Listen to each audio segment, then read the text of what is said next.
బాధ్యత అంటే నేపాల్లో ఆందోళనలు జరుగుతున్నాయి.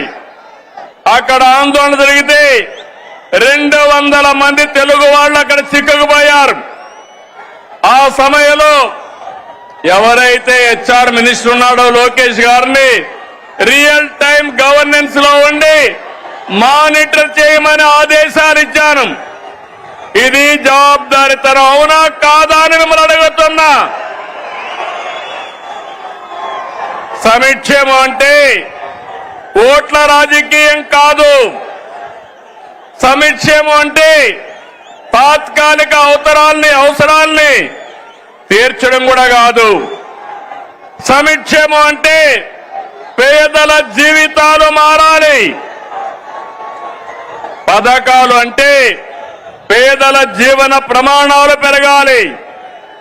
అందుకే అన్ని వర్గాలతో చర్చించి 2024లో సూపర్ 6 హామీ మీకు ఇచ్చాం.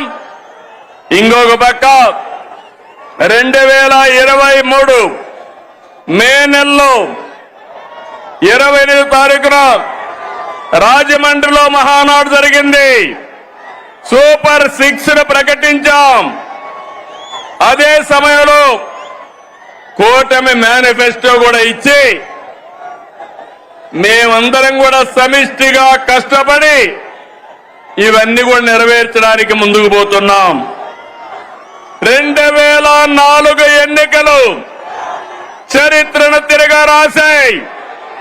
తమిళలో కానీ ఇని ఎరుగని రీతిలో 57% ఓట్లేశారు. 94% స్ట్రైక్ రేట్ వచ్చింది. 164 సీట్లు గెలిపించారు. ప్రతిపక్షానికి హోదా లేకుండా చేసిన మీకు మనస్ఫూర్తిగా అభినందనలు. ఇంకొక పక్క 21 లోకసభ సీట్లు గెలిపించారు. అయితే గత ప్రభుత్వం ప్రజావేదిక కూల్చివేతతో విధ్వంస పాలన మొదలుపెట్టి రాష్ట్రాన్ని అగాధంలోకి నెట్టేసింది.